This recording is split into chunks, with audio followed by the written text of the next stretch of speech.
Welcome to A Fork in Time, the alternate history podcast.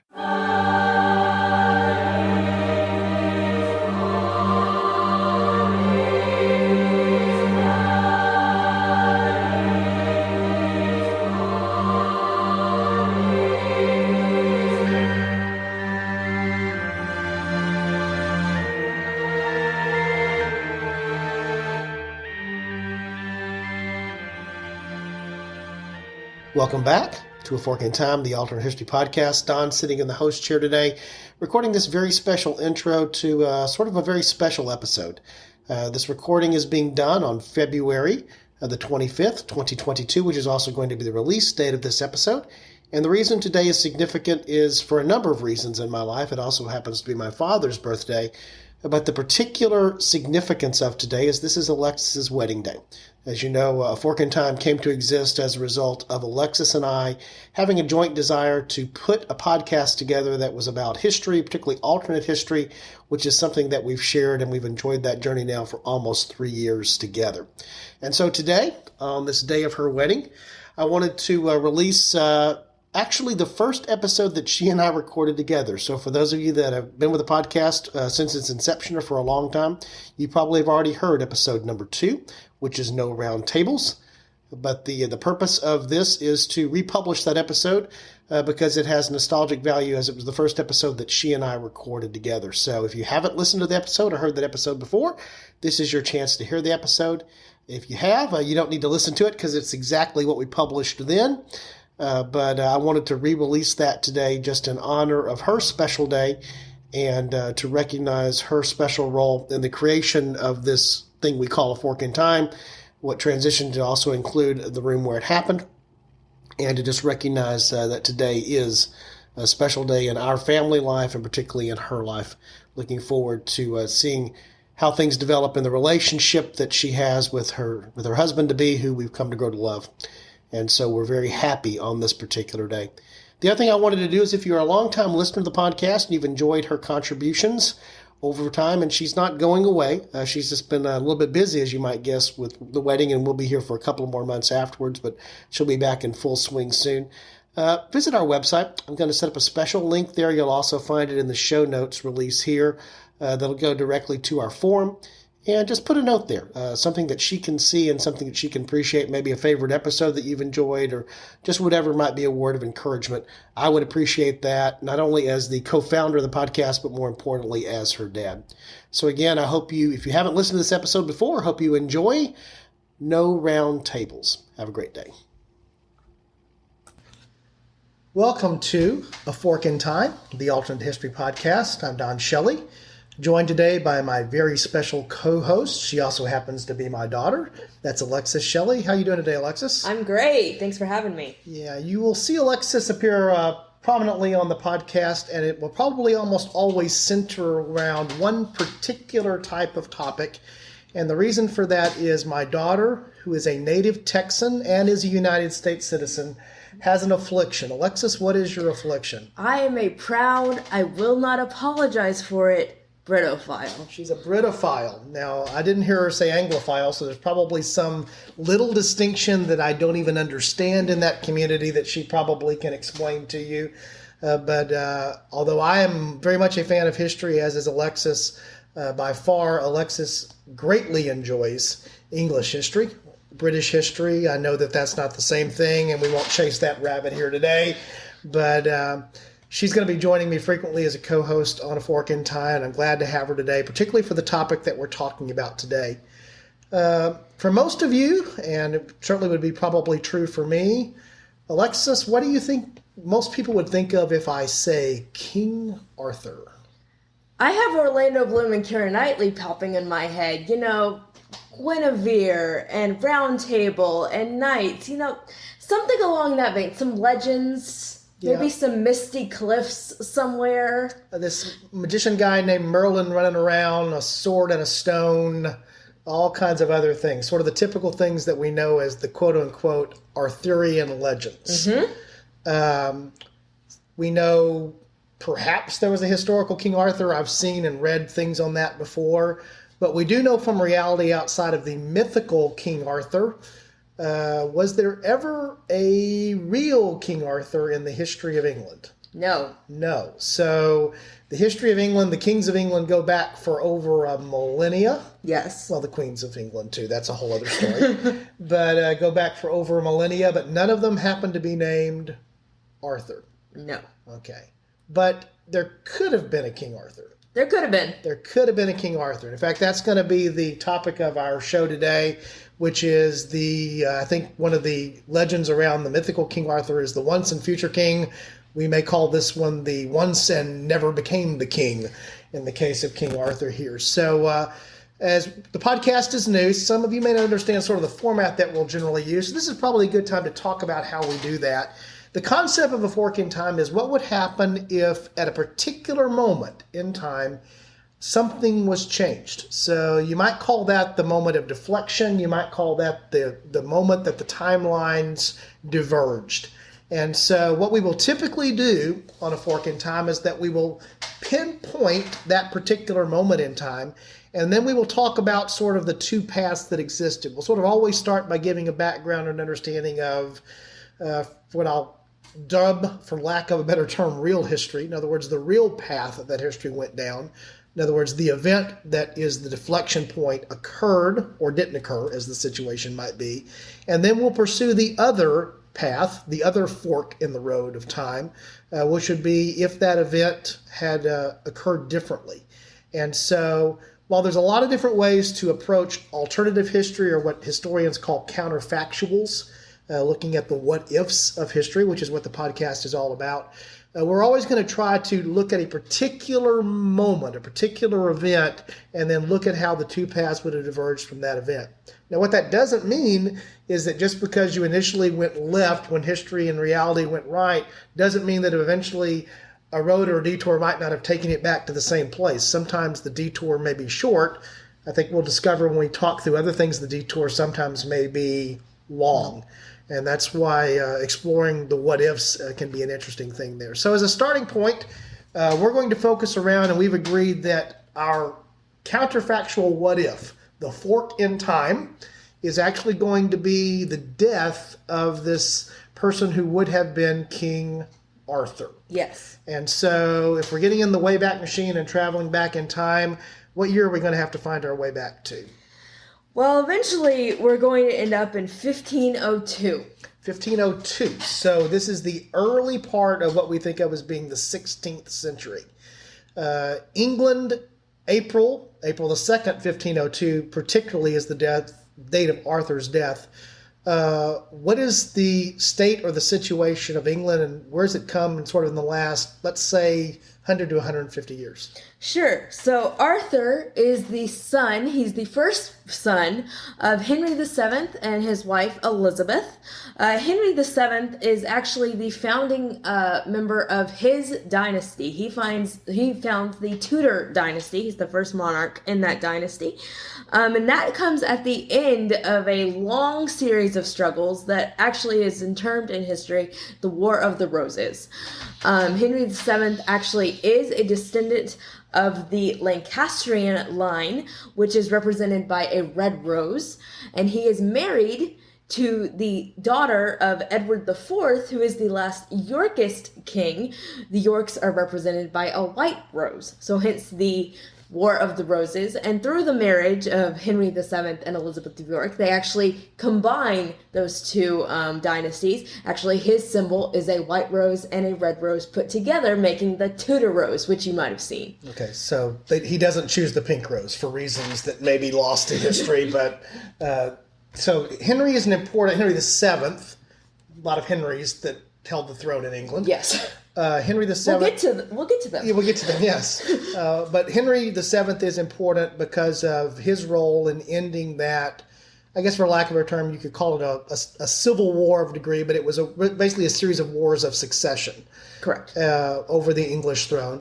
And wasn't just necessarily limited to England. Other powers on the continent, for example, France and others, Spain and others at various points intervened in that. Yes, a lot of European powers had some skin in the game, so to speak. France, Burgundy, Scotland, Spain, other places like that, all had some varying degree of skin in this game and wanting the outcome to be how they wanted it. So England, as we find it in 1502, and we'll talk a little bit more about the event that's sort of our fork in time, the event that we're looking at here. England is coming to the end of that period. It hasn't risen to the level of ascendancy we'll talk about later during the Elizabethan age, for example. But it's enjoying, for the first time in a long time, internal peace, but also is struggling with its position relative to the other powers, particularly in Europe. Yes. England at this point had just been through many years of internal struggle and civil war, essentially, and so they're trying to find their footing, and also they're at the beginning of a new dynasty. Henry VII is founding this new dynasty, so they're looking for external powers and external allies to bolster themselves up and make themselves into a strong nation. Okay, so Henry VII and his wife, who is... She is Elizabeth of York. She is Edward IV's first daughter. Again, he married her to unite those two factions. Okay, and so they have an older son whose name is... Arthur. And do they have any other children? They do. They have several other girls. They also have one other boy named Henry after his father. Okay, so Henry VII has a son named Henry, but he is not the oldest son. The oldest son is Arthur, and so Arthur is the sole well-recognized legitimate heir at the end of this long struggle to the throne, which is now what we would call the Tudor throne in England. Yes. Okay. So when Arthur is young, what happens? When Arthur is young, he's actually about 3. Plans start to get in motion for them to find a bride for him. And of course, they're looking external. They want to unite with a foreign power, and they land on Spain, which is not the Spain that we will come to think of later on in the year. Later on in years, Spain is actually a relatively new nation as well. It has just been united by Ferdinand of Aragon and Isabella of Castile, and fighting off the Moors and the Muslim rule that had been governing Spain for thousands of years. So Spain is relatively new and looking for an ally. They find England, and a marriage alliance is put together. Okay, so Arthur is 3, but he's already pledged to be married to a Spanish princess, right? A Spanish princess by the name of Catherine. Okay, and we'll talk a little bit more about Catherine. At the time of this recording, actually Starz, the television network, has just rolled out its new series, The Spanish Princess, which is about Catherine. In fact, some of the events that we're talking about here, a little bit of the motivation for why we would even choose this as a moment in history. We'll come back to Catherine a little bit more. 1502, again, that's going to be our critical year, is 10 years after a date that sounds increasingly familiar to me in history, which is 1492. And if I remember the little ditty correctly, in 1492, Columbus sailed the ocean blue, and he sailed it for for Ferdinand and Isabella of Spain. So even though he's actually Italian. He actually sails under the Spanish flag, and without getting into all kinds of other things, which also be another interesting topic for a show another day, we credit him with discovering, or at least opening up, what we think of as the modern era of discovery of the New World by European powers. So in 1492, flying the flag of Spain, Columbus has his first voyage. So by 1502, Spain is starting to become a power somewhat in the New World, and is starting to see some of the riches beginning to flow back from the conquest and, we'll say it, the politically correct term being the exploitation of the New World. So England is coming out of the end of a period of conflict, as is Spain. Spain is on the rise because of their discoveries and wealth flowing from the New World. So this marriage alliance that's going to marry young Prince Arthur to Princess Catherine will seal the relationship between these two sort of rising, ascending powers in Europe. Yes, it's very beneficial for both involved. And they also share a common enemy, right?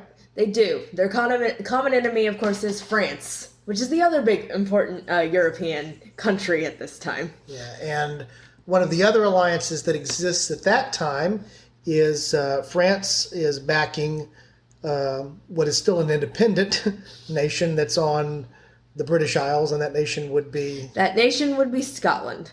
Kind of the way to think about it is enemy of my enemy is my friend. Okay. So we have England and Scotland. They've had tensions... On and off for multiple hundreds of years. Yeah, for a long time. England and France have been at war and warring over territorial possessions on the continent for centuries. And Spain and France have also been in conflict as well. Yes. And so sort of the backdrop for our event here, which is going to center around Arthur and his young bride, is the importance of this alliance. Again, it was made, 10 years or so before they actually even meet each other. They corresponded, obviously, through letters and other correspondence. And so the young Catherine comes to England to marry the young Arthur. They are married. And then sort of getting up and introducing our important event, what happens? Things go awry about 6 months into their marriage. They are living in Wales because Arthur is Prince of Wales as the heir to the throne. But Arthur is unfortunately taken ill, and he does not survive. He dies about 6 months into their marriage. Okay, so our fork in time we find specifically as on April the 2nd of 1502, and it's the death of young prince, the crown prince, Henry. And Arthur. I'm sorry, Arthur. That was a Freudian slip, perhaps. So when Arthur dies, he has married, but he has not produced an heir. He has not produced an heir. Okay, so his father, Henry VII, is still king. Mm-hmm. And so as a result of Arthur's death and the way that succession worked, is that if there's no Arthur to be king, who will be king? His next son. Which is? Henry's next son. Yeah, which is also... Henry. So we find the history that we know it results in Arthur not becoming king, his brother Henry becoming Henry the Eighth. Who you might have heard of. Yeah, I think we were talking earlier. If you've been to a Renaissance fair or some type of Renaissance festival, you probably have seen a big fat guy who's the king who runs around. That's normally Henry. Henry the Eighth. Although we tend to think of Henry sort of as that robust, overweight sort of guy. As a younger man, not quite so much. As a younger man, he was very athletic, very actually musical. Not what we think of when we think Henry VIII. He was exactly the polar opposite of that. Yeah, and so the Henry VIII that we know from history, again, sort of exploring the real history before we talk about the alternate history, he ends up marrying his brother's widow because sealing or continuing to have the alliance, the Spanish alliance, is very important to them. So that was easy to do, right? Not very. It required some dispensations from the Pope because, of course, Catherine had to say that her marriage was not consummated. So that Henry would be allowed to marry her. Had to jump through some hoops, but eventually, yes, he does marry Catherine. Catherine becomes his first wife. Okay. You say his first wife. He had more than one?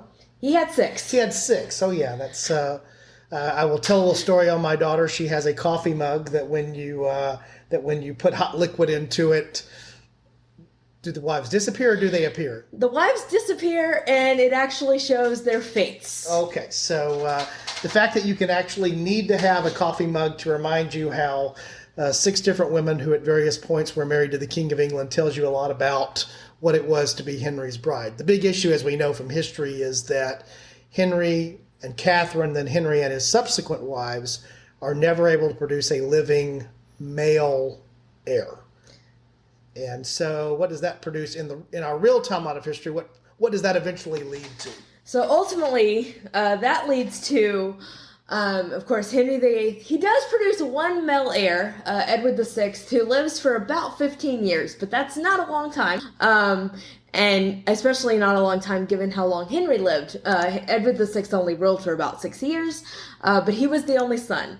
So the throne then passes to his 2 daughters, Mary and Elizabeth in turn.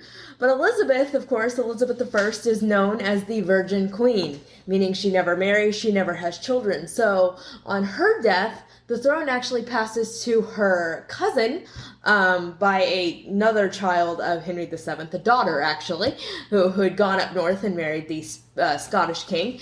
And that son, who's James VI of Scotland, comes down, becomes James I of England, and eventually unites the crowns of England and Scotland. So ultimately, that's what happens in the real version of history, is that we have the union of the crowns. So we have all of the things that go around Henry's reign, the things that go around after Henry's reign in terms of two women taking the throne, Mary for a shorter period of time, Elizabeth being one of the most well-known. She's Gloriana. Yeah, one of the most well-known and regarded English monarchs in history, Elizabeth I, and so much so that we call it the Elizabethan age. And then eventually we end up, as you point out, with James becoming King of England, but also still King of Scotland. There's a book that he was important in getting. The King James Bible. We'll come back around to that. So a lot of things actually flow as a direct result of Henry becoming king instead of Arthur. What else is sort of noted in the real history timeline because of Henry's reign? What else is sort of important events that we can point to there that may have been different if there had been an Arthur kingship? Well, if anybody who's listening is an Episcopalian, or if you're across the pond, if you belong to the Church of England, that would not have existed. That was formed because of Henry's desire to break with the Catholic Church because of the issues he had with those wives that he had and trying to get rid of them and for different reasons. So ultimately, we wouldn't have had a Protestant Reformation in England, and England would have probably continued to be a Catholic nation. Yeah, and that may be particularly true when what we know of Catherine, who was Arthur's bride, right. Was his wife, and then later Henry. We know that she was a very devout Catholic, and the Spanish crown and Spain were very much the defenders of the faith, meaning the church proper in Europe. And so the Reformation, which was not a uniquely British event or English event, had started on the continent, but England was a supporter of it primarily because of Henry's desire and need for annulments and divorces to be granted. And when they weren't granted, England declared itself independent from the Catholic Church. Yes, and it's important to note that actually Henry himself was not really Protestant. He really just didn't want the authority of the Catholic Church and the Pope particularly. But that kind of opened the door for Protestant thought and Protestant ideals to bring themselves into England, which ultimately led to the Protestant Reformation in England. Okay, so we spent a lot of time talking about the real path of history, much of that dominated by the actual kingship of Henry VIII, and then the things that flowed as a result of his kingship. So going back to the concept of the podcast, which is the idea of the fork in time, now let's imagine maybe a different history. This is the history where there's an Arthur that is not dead at the young age of 15. We assume that if he's not dead at the age of 15, he's married, and he and his young bride Catherine begin the work of all good sovereigns, which is to produce heirs. And so we're not going to try to speculate what would have happened if he had had the same difficulty that Henry had producing a male heir. We'll just sort of assume that he would have, because that's an additional what if on top of the what if. But so now we have perhaps a young King Arthur. King Arthur, that would have been something, actually, when you think about even, I think the people of England would have recognized the significance of that name. I don't think it was accidental. But a young King Arthur and his bride. So what does the kingship of Arthur maybe look like in early 16th century England? So Arthur himself was actually a pretty able ruler. It's important to remember that he was Prince of Wales. He actually did do some governing on behalf of his father. So he was actually a pretty well-respected ruler in terms of with the people and doing things where he, in the realm that he had jurisdiction over. He was not as, shall I say, rambunctious or boisterous as his younger brother Henry. He was a little more timid, But he actually was a pretty able ruler, so I think that would have continued if he'd become a king, and he would have been a just ruler for England. Okay. I know I've read and seen several things that suggest his personality was, as you mentioned, sort of more reserved, more of a thinker versus a doer type. I think you and I had talked off mic about the fact that he had been raised in a somewhat protected environment because they were concerned about maintaining this newly rejoined England that had been united now under the Tudors, and not getting to a situation where there would be wars of succession or conflict over succession again. But he didn't exactly get a wallflower, timid young maid in The Young Princess from Spain, did he? No, Catherine was quite a boisterous personality. She gets a lot of her personality, I think, from her mother Isabella, who was a fierce warrior of a queen. So it's interesting to kind of see how the opposites attract in that marriage. Catherine is a little bit more feisty and a little more fiery, and Arthur is a little bit more the thinker, a little more timid. But I think in that respect, they were probably actually perfectly suited and well matched, in that they could kind of balance each other out. Okay. So, again, we're imagining now the what if of Arthurian kingship, if you will, the Arthurian age. So you do not have the eventual conflicts that come arising with Spain. So I guess one of the possibilities would be Scotland, who is backed by France.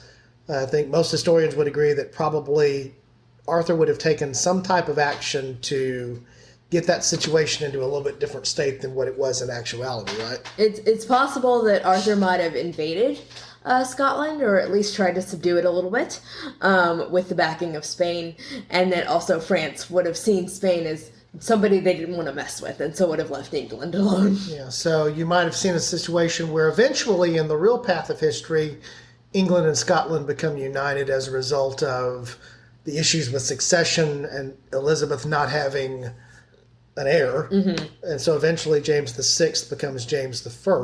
Correct. So eventually this happens, but there's, I guess, the potential that this could have happened several generations earlier and in a different way, where Scotland becomes subjected to English rule instead of the situation that actually happens in real history. Right. Okay. I guess one of the things that occurs to me, one of the biggest possible differences, again, so much of speculating about what would have happened if there had have been an Arthur as king, is imagining the things that did happen not happening because Henry was king. But there's no doubt that one of the most influential elements of history in the 16th century is the Reformation. And so, of course, the Reformation is alive and well on the continent. Martin Luther and has... He's put those 95 Theses up. Yeah, and we're not suggesting that doesn't happen if Arthur is king versus Henry, but certainly because of Henry and his need for the situation with his queens and divorces and those types of things, England becomes a supporter of the Reformation versus someone who's opposing the Reformation. I think it's a pretty fair assumption that Catherine, who would have been Queen of England and a devout Catholic, probably would not have exactly have been the most likely ally for the Reformation. Probably a fair bet, right? Definitely not. She was a devout Catholic, and I don't think Protestantism would have taken a firm route if Catherine had been allowed to be queen. So we may have seen, I think we would have seen the Reformation because it happened. We would have seen a form of the Reformation, but I guess what we're saying is a likely outcome of Arthur on the throne would not have been the English Reformation as we know it. And then, of course, that leads to other events in English history where there's Counter-Reformation and there's other things that happens there. And I guess one possible way that you can flow the alternate history here is thinking about the history of the New World in religious terms, because a good bit of the English settlement that comes across is not the result of the same motivations that Spanish explorers had, but as a result of religious pilgrims that are fleeing that are fleeing England. They're fleeing persecution, absolutely.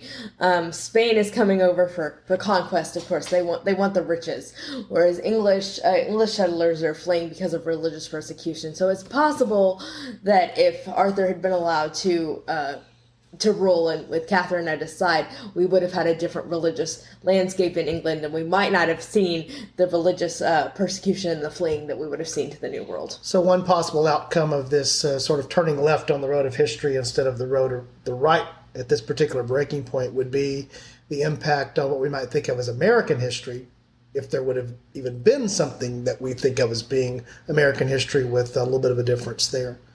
One other possible way to look at it is, okay, so Arthur is king, Henry is not. Again, we're not going to assume a scenario where maybe Arthur, hard for me to say that sometimes, Arthur lives but doesn't produce a male heir, or some scenario where Henry would have assumed the throne in some other way. So let's assume that we have a healthy Arthur on the throne, thriving with heirs. Henry's not king. What's a second son of Henry VII to do if you're not the king? Well, interestingly enough, Henry was actually being groomed for the church. He was going and taking ecclesiastical courses. He was being groomed to be a theologian. So it's possible that he might have been a monk, eventually an abbot, maybe an archbishop, possibly even a pope. We have had one English pope in the past, so it was possible that if Henry had not become Henry VIII, we might have had a pope that was Henry VIII. So Pope Henry, or whatever name he may have chosen, versus King Henry. I think the one English pope was Pope Adrian, so maybe we would have had another Pope Adrian. So instead of Henry VIII, again the fat guy at the Renaissance Festival, we would have Adrian II in Italy, maybe as a cardinal, as Henry, or perhaps something else. So a different path of history. That forceful personality that was Henry VIII might have been a forceful personality, but in a very different way. In a very different way. And then, of course, one possible scenario that can be explored, a big event that I think of as flowing, again, ultimately from Henry being king and the Reformation and the other things that happened there eventually by the time of Elizabeth, is we find that England and Spain are not allies. England and Spain are very much enemies. Are enemies. And they're enemies primarily over religious matters as well as political matters, although those two things are constantly intertwined, particularly throughout European history. But eventually that leads to the effort by Spain to invade England in the events of the Spanish Armada. Correct. So it's probably a fair surmise to say that if Arthur had been king, we may not have the word armada in our vocabulary quite the same way that we think about it today as a result of the enterprise for Spain to invade England. So as we go through this, it's just realizing it becomes increasingly difficult to think about Arthur because of the what if of not knowing. You sort of have to look at what are the possibilities of what could be nullified under Henry VIII. But one of the other things, obviously, is after Henry dies, you talked about it a little bit earlier, Alexis, is Mary and then Elizabeth and then James. England, which had just come out, had been united under Henry VII from wars of succession and conflict over the crown. No Arthur, there's a Henry, no clear succession as a result of that. Same thing could have happened with Arthur, but certainly what we end up in real history is essentially another period of turmoil, right? Correct. And that's Mary and her sister Elizabeth. And then, of course, you mentioned earlier, Elizabeth never marries. Mm-hmm. And that actually becomes a point of sort of pride and contention, but also it was because she always wanted to keep open the possibility of a marriage that would be an alliance there. So I guess, assuming that Arthur lives, becomes king, produces an heir, there's maybe not a future disruption in succession in England as we find later under Mary and Elizabeth as well. There's a possibility it would have been a lot smoother and a lot more clear-cut than what ends up happening. Yeah, and as a result, England has the opportunity to focus on other interests elsewhere. Maybe they would have been a player in the New World, just a player in the New World in a different way. Right. If they weren't dealing with strife at home. And certainly if they weren't having to be in conflict with the Spanish in the New World the way that they eventually are, that would probably produce a different outcome as well. Right. If Spain and England had continued to be allies on the continent, then landscape of the New World would have been much different, because essentially we have the New World just becoming a second theater for warfare. Yeah, I can't help but think of having had the privilege on my honeymoon to see Drake's Seat in the St. Thomas in the U.S. Virgin Islands. And I was just thinking about Drake, who is an English sea captain who was known for doing what? Doing some piracy, Yeah. and famously with some Spanish ships. Exactly. So piracy on the high seas and stealing of gold, probably not as likely to have happened with England. May have happened still, just out of greed, but not out of political intrigue between England and Spain as well. So trying to think if there's anything else that's really other main topics, but certainly I think it's probably a fair thing to say that for most people, even who are familiar with history, Arthur is sort of an unknown character. He's a footnote to history, right? He's very much a footnote. A lot of people he kind of gets passed over, especially when you consider who his brother is. Yeah. Sort of in the shadow of his brother as a result of the events that are there. So again, while we're exploring the idea of a King Arthur, I think a lot of it's the realization of, there was an Arthur, other than that mythical guy that we talked about as well. Well, we'll sort of bring this episode here to a close. I hope you've enjoyed our path down two branches of, I guess, English. Is that the correct word? English history? At this point, it's English history. Okay, all right. I'm getting the nod, so it's okay to say that. The two paths of English history that were fatefully decided that particular day with the death of Arthur there in 1502. And certainly that event, and what may seem like a small change, casts a big shadow for several hundreds of years on the continent of Europe and probably globally as well. And certainly we wouldn't have the amount of TV shows that we've had. I think Arthur wouldn't have been quite as tantalizing of a subject as his younger brother became. Well, let's just say this: the Tudors on Showtime probably would have been a little bit different with Arthur Tudor versus Henry Tudor. Maybe a little. Probably, no doubt about that. Well, again, we thank you for joining us here. If you've enjoyed the podcast, and we hope that you have, you can express that enjoyment by leaving reviews for us there on iTunes. Positive reviews are always helpful.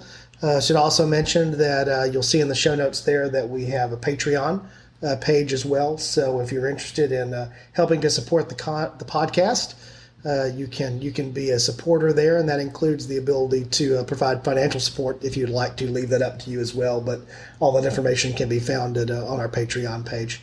Again, we've enjoyed having you with us. We thank you for joining us. Hope that you found something of interest.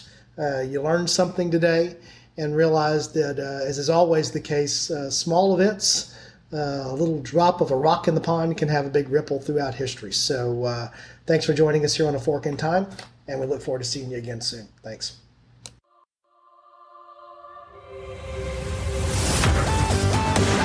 Thanks for listening to A Fork in Time, the alternate history podcast. Learn more and provide feedback by visiting our website at www.aforkintimepodcast.com. Connect to us on Facebook at facebook.com/aforkintime, or follow us on Twitter at AFIT Podcast.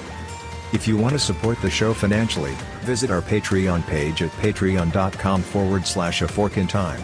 We hope you will join us next time.